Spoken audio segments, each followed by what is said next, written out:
Hi friends, എൻ്റെ പേര് അശ്വതി എന്നാണ്. I am from Palakkad. ഞാനിപ്പോൾ ഇവിടെ വന്നിട്ടുള്ളത് KFBയിൽ എന്നെക്കുറിച്ചിട്ടുള്ളൊരു സീക്രട്ടായിട്ടുള്ളൊരു അലിഗേഷൻ പറന്ന് കിടന്നുകൊണ്ടിരിക്കുകയാണ് സത്യം പറഞ്ഞിട്ടുണ്ടെങ്കിൽ. അപ്പോൾ അതിനെക്കുറിച്ചൊരു ക്ലാരിഫിക്കേഷൻ തരാൻ വേണ്ടിയിട്ടാണ് വന്നിരിക്കുന്നത്. കൂടാതെ എനിക്ക് നിങ്ങളോട് ചില കാര്യങ്ങൾ കൂടി പറയാനുണ്ട്. ഓക്കെ, ആക്ച്വലി ഞാൻ ഈ അലിഗേഷൻ കേൾക്കുന്നത് കഴിഞ്ഞ സാറ്റർഡേ ആണ് ഞാനിത് കേൾക്കുന്നത്. അപ്പോൾ ഇത് കേട്ടപ്പോൾ ഞാൻ ചിരിച്ച് തള്ളിക്കളയുവാണ്. കാരണം ഞാൻ ചിരിച്ച് ഇതെപ്പോൾ ആര് എന്നൊക്കെ വിചാരിച്ച് ഞാൻ അതിന് സില്ലിയാക്കി. പക്ഷേ ഇപ്പം ഇന്നലെയൊക്കെ തന്നെ കുറേ ആദ്യം എന്നോടൊരു ചേട്ടനാണ് പറഞ്ഞത് സാറ്റർഡേ. അതിനുശേഷം ഇന്നലെ എൻ്റെ ഒരു 3-4 സുഹൃത്തുക്കൾ എന്നെ ഇവൻ വിളിക്കാത്തവർ പോലെ വിളിക്കാൻ തുടങ്ങി. ഈ അലിഗേഷനിൽ എന്തെങ്കിലും സത്യമുണ്ടോ? അപ്പോൾ ഞാൻ വിചാരിച്ചു എന്നാൽ പിന്നെ ഒരു ക്ലാരിഫിക്കേഷൻ കൊടുക്കണം എന്നെനിക്ക് തോന്നി. അലിഗേഷൻ എന്താണെന്ന് ഞാൻ നിങ്ങളോട് പറയാം. ഞാൻ KFBയിൽ ഓൾറെഡി വർക്ക് ചെയ്തുകൊണ്ടിരുന്ന ആളായിരുന്നു. ഞാൻ അത്യാവശ്യം എനിക്ക് ആദ്യമൊന്നും ഈ പറഞ്ഞ പോലെ വർക്ക് ചെയ്യണമെന്നൊരു താല്പര്യമൊന്നും ഉണ്ടായിരുന്നില്ല. അച്ഛനൊക്കെ എല്ലാവരും ഇങ്ങനെ ഫോഴ്സ് ചെയ്തുകൊണ്ടാണ് നമ്മളിങ്ങനെ ഒരു സംഘടനയിലേക്ക് ആദ്യം വന്നത്. പിന്നെ ഇവരെല്ലാവരും നിർബന്ധിച്ചപ്പോൾ ആസ് എ വനിതാ മെമ്പർ എന്നുള്ള രീതിക്ക് ഒരു ജോയിൻറ്റ് സെക്രട്ടറിയായിട്ട് ഞാൻ KFBയിൽ നിന്നിട്ടുണ്ടായിരുന്നു. അപ്പോൾ എൻ്റെ മൈൻഡിൽ എന്താണെന്ന് വെച്ചാൽ ശരി, എനിക്ക് എന്തെങ്കിലും ചെയ്യാൻ പറ്റുമെന്ന് നോക്കട്ടെ, എന്തെങ്കിലുമൊക്കെ ചെയ്യണം എന്നൊക്കെ ഒരു ആഗ്രഹത്തോടെയാണ് ഞാൻ വന്നത്. പിന്നീട് എനിക്കത് ചെയ്യാൻ പറ്റിയിട്ടുണ്ടായിരുന്നില്ല. അപ്പോൾ തന്നെ ഞാൻ പറയുന്നുണ്ടായിരുന്നു ഇവിടെ എനിക്ക് റിസൈൻ ചെയ്യണം, എനിക്ക് താല്പര്യമില്ല എന്നൊക്കെ ഞാൻ പറയുന്നുണ്ടായിരുന്നു. പിന്നീട് ഓക്കെ, താല്പര്യമില്ല എന്നുള്ള രീതിയിൽ പിന്നെ ഞാൻ ഒഴിഞ്ഞു മാറിയിട്ടുണ്ടായിരുന്നു. ഓക്കെ, അതാണ് KFBയുടെ കാര്യം. അലിഗേഷനിലേക്ക് ഞാൻ ഇനിയും വന്നില്ല. അലിഗേഷൻ ഇതാണ്. അവിടെ ഞങ്ങളുടെ താലൂക്കിൽ പ്രസിഡൻ്റായിട്ട് വർക്ക് ചെയ്തുകൊണ്ടിരുന്ന ഒരു പുള്ളിക്കാരനുണ്ടായിരുന്നു. മുരളി എന്നാണ് ആ സാറുടെ പേര്. ആളും KFBയിൽ പ്രവർത്തിക്കുന്ന ആൾ തന്നെയാണ്. അപ്പോൾ വർഷങ്ങളായിട്ട് ആളെ ഈ പറഞ്ഞ പോലെ താലൂക്ക് പ്രസിഡൻ്റായിട്ട് തന്നെയായിരുന്നു നിന്നിട്ടുണ്ടായിരുന്നത്. പക്ഷേ ഈ കഴിഞ്ഞ മാസം തന്നെ മുന്നത്തെ മാസമാണെന്ന് എനിക്ക് ഓർമ്മയില്ല, ഒരു ഇലക്ഷൻ ഉണ്ടായിരുന്നല്ലോ KFBയുടെ. അപ്പോൾ അവിടെ വെച്ചിട്ട് പുള്ളി പറഞ്ഞു ഇനി എനിക്ക് പ്രസിഡൻ്റായിട്ട് തുടരാൻ താല്പര്യമില്ല എന്ന് പറഞ്ഞ് പുള്ളി ആ സ്ഥാനത്ത് നിന്ന് ഒഴിഞ്ഞു. അപ്പോൾ ഈ KFBയിലെ അമ്മാവന്മാർ ഇത് ആരാ കഥ ഇറക്കിയെന്ന് എനിക്ക് ആക്ച്വലി അറിയില്ല. എവിടെ നിന്നാണ് ഈ ഒറിജിൻ ഓഫ് ദ സ്റ്റോറി എന്ന് എനിക്കറിയില്ല. എന്തായാലും അവർ പഠിച്ചുണ്ടാക്കിയ കഥ ഇതാണ്. എന്തുകൊണ്ട് അദ്ദേഹം സ്ഥാനം ഒഴിഞ്ഞെന്ന് ചോദിച്ചിട്ടുണ്ടെങ്കിൽ അവർ പറയുന്നൊരു സ്റ്റോറി ഇതാണ്. പുള്ളി അങ്ങാട് എൻ്റെ വീട്ടിലേക്ക് വന്നു ആൻഡ് ഹി അബ്യൂസ് മീ.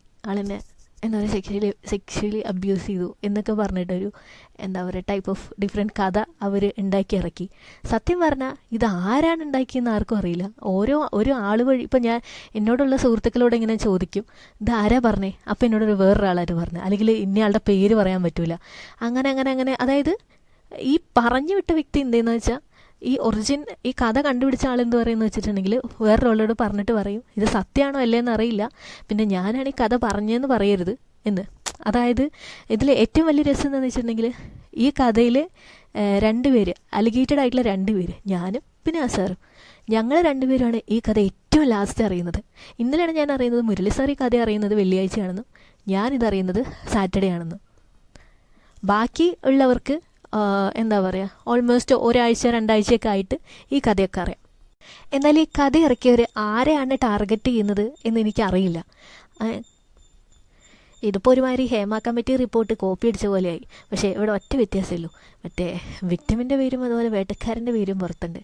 പക്ഷേ യഥാർത്ഥത്തിൽ ഇതാരാണ് പറഞ്ഞത് എന്നതിനെക്കുറിച്ച് ഒരറിവുമില്ല. ഒരു സുഹൃത്ത് പറയും വേറൊരാളാണിത് പറഞ്ഞത്, അല്ലെങ്കിൽ ചിലപ്പോൾ പലരും ആരാ പറഞ്ഞതെന്ന് പേര് പറയാൻ മടിക്കുന്നു.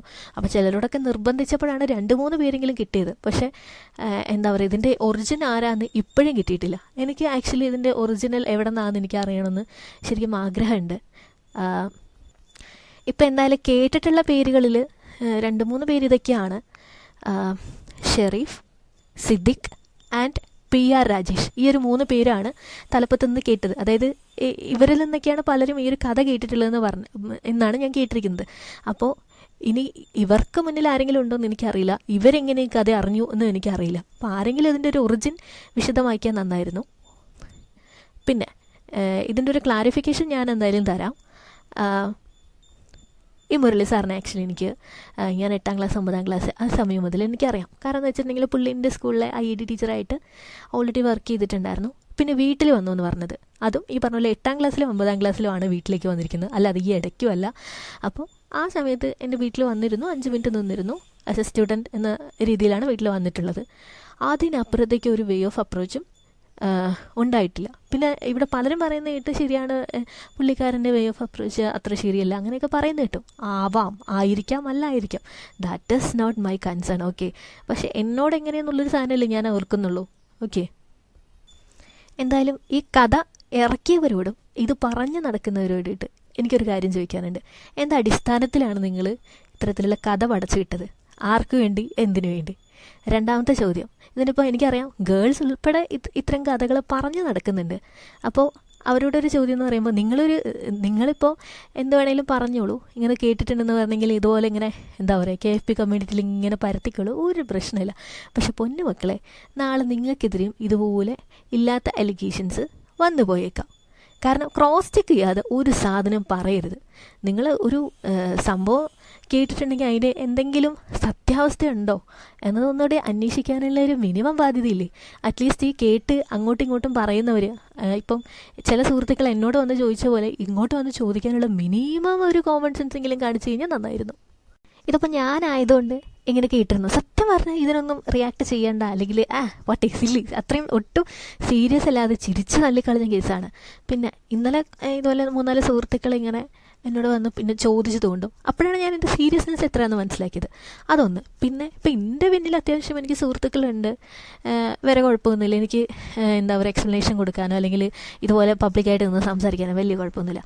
പക്ഷേ എൻ്റെ സ്ഥാനത്ത് വേറൊരു പെൺകുട്ടിയാണെങ്കിലോ, ഒന്ന് ആലോചിച്ചേക്ക്, ചിലപ്പോൾ അവരുടെ ഫാമിലിയിൽ അവരുടെ അച്ഛൻ ചിലപ്പോൾ ഒരു കുടിയനായിരിക്കാം, അല്ലെങ്കിൽ അവരുടെ ഹസ്ബൻഡ് വേണമെങ്കിൽ ഭയങ്കര ഡൗട്ട്, എന്താ പറയുക ഭയങ്കര സംശയരോഗിയായിട്ടുള്ള ഒരാളായിരിക്കാം, ഭയങ്കര പൊസസീവ് ആയിട്ടുള്ള ഒരാളായിരിക്കാം.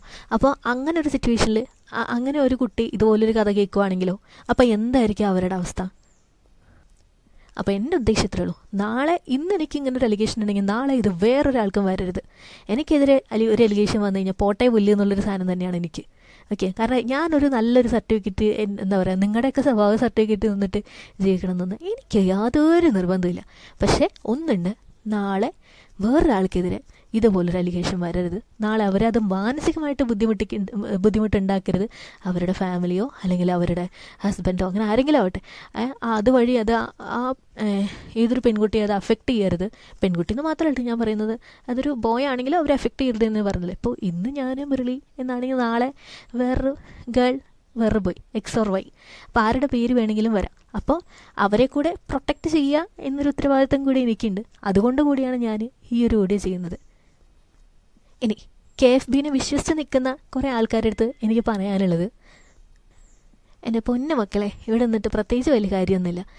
ഇവിടെ നിന്നുകൊണ്ട് നിങ്ങൾക്ക് വലിയ ഗ്രോത്തൊന്നുമില്ല. ഞാൻ പലപ്പോഴും കേട്ടിട്ടുണ്ട് ഇവിടുത്തെ സമ്മേളനങ്ങളിലൊക്കെ ശരിക്കും എന്താണ് നടക്കുന്നത് എന്നുള്ള സാധനമൊക്കെ ഞാനും ഓൾറെഡിയൊക്കെ കേട്ടിട്ടുള്ള കുറേ സാധനങ്ങളൊക്കെ തന്നെയാണ്. ഈ സംഘടനയിൽ ചില പുഴുക്കുത്തുകളുണ്ട്, പല രീതിയിലുള്ള എന്താ പറയുക പ്രശ്നങ്ങളൊക്കെ ഞാനും കേട്ടിട്ടുണ്ട്. അപ്പോൾ ഈ സംഘടനയിൽ ഇപ്പോൾ നന്നായിട്ട് നിൽക്കുന്ന ആളുകളാണെങ്കിൽ നിങ്ങൾ ആദ്യം തന്നെ ഇതുപോലെയുള്ള പുഴുക്കുത്തുകളെ ആദ്യം തന്നെ ഒന്ന് ഒഴിവാക്കാനായിട്ട് മാക്സിമം ശ്രമിക്കുക. പിന്നെ ഇത്തരത്തിൽ കഥകളൊക്കെ പടച്ചു വിടുന്ന ആൾക്കാരെ ഒന്ന് മാറ്റി നിർത്താൻ ശ്രമിക്കുക. കാരണം അവരുടെ ഫ്രസ്ട്രേഷൻ തീർക്കാൻ വേണ്ടിയിട്ടുള്ളതാണോ നമ്മളെക്കുറിച്ച് ഇത്തരം കഥകൾ ഉണ്ടാക്കുക എന്ന് പറയണത്? അപ്പം ഞാൻ KFB നിന്നിട്ട് എന്തായി? എനിക്കിതുപോലൊരു ചീത്തപ്പേര് മാത്രമേ സമ്പാദിക്കാൻ പറ്റുള്ളൂ. ഓക്കെ, അപ്പോൾ അതുപോലെ നാളെ എന്താ പറയുക, നിങ്ങൾക്ക് ആർക്ക് വേണമെങ്കിലും ഇത് ഉണ്ടാവാം. കാരണം ഇവരിൽ നിന്ന് ഒരു നല്ലതോ ഒന്നും നിങ്ങൾ പ്രതീക്ഷിക്കരുത്. ഓക്കെ, പിന്നെ ഇപ്പം ഞാൻ നേരത്തെ ഒരു 3 പേരുകൾ പറഞ്ഞല്ലോ. പക്ഷെ അതിൽ ഷെരീഫ് എന്ന് പറഞ്ഞ പുള്ളിക്കാരനെ ഞാൻ ആക്ച്വലി ഇന്നലെ വിളിച്ചിട്ടുണ്ടായിരുന്നു. പിന്നെ പുള്ളിക്കാരൻ തിരിച്ച് വിളിച്ചിട്ടോ ഒന്നുമില്ല. അപ്പോൾ ഇതൊക്കെയാണ് കഥ. എന്തായെങ്കിലും എനിക്കതിൻ്റെ കഥാകാരനെക്കുറിച്ച് ഒന്ന് അറിയണമെന്ന് എനിക്ക് വല്ലാത്ത ആഗ്രഹമുണ്ട്. ഇത്രയൊക്കെ തന്നെ എനിക്ക് പറയാനുള്ളൂ. പറ്റുമെങ്കിൽ ഞാൻ മുരളിയുടെ ഒരു ഓഡിയോ കൂടി ഇതിനകത്ത്, ഒരു ചെറിയ പ്രസക്ത ഭാഗം കൂടി ഞാൻ ഇതിനകത്ത് ഒന്ന് ആഡ് ചെയ്യാൻ നോക്കാം. അങ്ങനെ 1-2 പേര് എൻ്റെ അടുത്ത് ഇങ്ങനെ സൂചിപ്പിച്ചു. അപ്പൊ ഞാൻ പറഞ്ഞു, ഈ കക്ഷിയാണെങ്കിൽ അല്ല അങ്ങനെ ഒരു ഇതുണ്ടെങ്കിൽ നിങ്ങൾ എനിക്ക് നേരിൽ തെളിവ് താ, എന്നാ ഞാൻ പറയാവോ? തെളിവ് കേട്ടെ സർ, ആരാണ് ഇതിനെ കുറിച്ച് പറഞ്ഞെന്നും അങ്ങനെ വല്ല ഐഡിയ ഉണ്ടോ? ആരോട് പറഞ്ഞത് ആരാണ്? എന്റെ അടുത്ത് 1-2 പേര്. പക്ഷെ ഷെറീഫ് സാറ് ആരോ പറഞ്ഞു, അത് ഈ 2 പേരാണെങ്കിൽ ഞാൻ വിശ്വസിക്കില്ല പറഞ്ഞത്. ഷെറീഫ് ഒരു മിനിറ്റ്, ഷെറീഫൊക്കെനോട് ആരാ പറഞ്ഞെന്ന് ഷെറീഫ പറഞ്ഞില്ല? അവിടെയാണ് ഈ കളിയുടെ നയം, അവിടെയാണ്. ആരാണ് പറഞ്ഞെന്ന് അവര് പറയുന്നില്ല. പിന്നെ 1-2 പേരെന്ന് പറഞ്ഞല്ലോ, ഒന്ന് ഷെറീഫ്, വേറൊന്നാരായിരുന്നു? എന്റെ അടുത്ത് പറഞ്ഞ സർവീസിന്റെ വരുമാനം സിദ്ദിഖ് എന്താ പേര്? സിദ്ദിഖ് ഇല്ല. എന്താ സിദ്ദിഖ്? എന്താ സാർ അങ്ങനെ പറയുന്നത്? പറഞ്ഞു എന്ന് പറയുന്നത് എല്ലാവരും ഈ ഒരു സാധനം പറയുന്നത്. ഞാൻ പറഞ്ഞു എന്ന് പറയല്ലേന്ന്. കാരണം അതല്ല സാർ അതിന്റെ ശരി. അതല്ല, പക്ഷെ അത് എന്താണ് തെളിവ് കിട്ടണ്ടേ? തെളിവ് കൊണ്ടുവരാൻ പറഞ്ഞിട്ടുണ്ട് ഞാൻ. സാർ ഇത് എന്നാ അറിഞ്ഞേ? ഞാനിത് എന്നാ അറിഞ്ഞു? നീ അറിഞ്ഞതിന്റെ തലേ ദിവസം വെള്ളിയാഴ്ച എങ്ങാണ്ടാ ഞാൻ അറിഞ്ഞത്. കാരണം ഇത് നമ്മളെ ബാധിക്കാത്തൊരു വിഷയം ആയതുകൊണ്ട് ഞാനതിൽ അത്ര ഇതായിട്ടില്ല എന്നുള്ളതാണ്. ഇപ്പൊ നീ വിളിക്കുമ്പോഴാണ് എനിക്ക് ഒന്നുകൂടെ അതാവുന്നത്.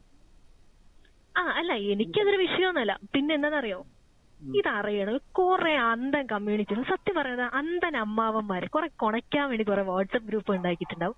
അത് ഞാൻ അന്നിട്ട് കേട്ടപ്പോ ഞാൻ ചിരിച്ചു തള്ളിക്കളഞ്ഞ സാധനം. പക്ഷെ പിന്നീട് ആലോചിച്ചപ്പോ അതല്ല അതിന്റെ ശരി. ഞാൻ എനിക്കറിയാവുന്ന ഒരു സുഹൃത്തിനോട് ഡിസ്കസ് ചെയ്തപ്പോ അവര് പറഞ്ഞതാണ്, നാളെ ഇവര് വേറൊരാൾക്കെതിരെ ഇതുപോലെ അലിഗേഷൻസ് ഉണ്ടാവും. അപ്പൊ ഇതുപോലെ പലരും മിണ്ടാതിരിക്കുവാണെങ്കിൽ അവരിങ്ങനെ പറഞ്ഞുകൊണ്ടിരിക്കും. അപ്പോൾ അത്രയൊക്കെ തന്നെ പറയാനുള്ളത്.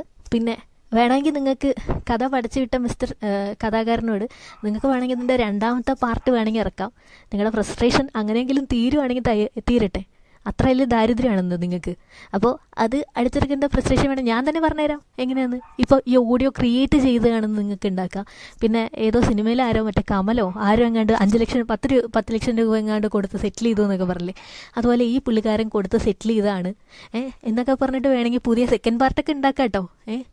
ചേട്ടനും വല്ല അവാർഡൊക്കെ കിട്ടണമെങ്കിൽ അങ്ങനെ ആയിക്കോട്ടെ. എന്തായാലും നിങ്ങൾ കാണിക്കുന്നത് നിങ്ങളുടെ സ്വന്തം സംസ്കാരമാണ്. മിസ്റ്റർ പേരെനിക്കറിയില്ല, ചങ്കൂറ്റം ഉണ്ടെങ്കിൽ മിസ്റ്റർ ഷെറീഫ് ആണെങ്കിലും സിദ്ദിഖ് ആണെങ്കിലും PR രാജേഷ് ആണെങ്കിലും ആരാണെങ്കിലും നിങ്ങളോട് ഇത് ആര് പറഞ്ഞ് എന്ന് പറയാനുള്ള മിനിമം ധൈര്യം കാണിക്കണം കേട്ടല്ലോ. അപ്പോൾ എനിക്ക് ഇത്രയൊക്കെ തന്നെ പറയാനുള്ളൂ. അപ്പോൾ ബൈ.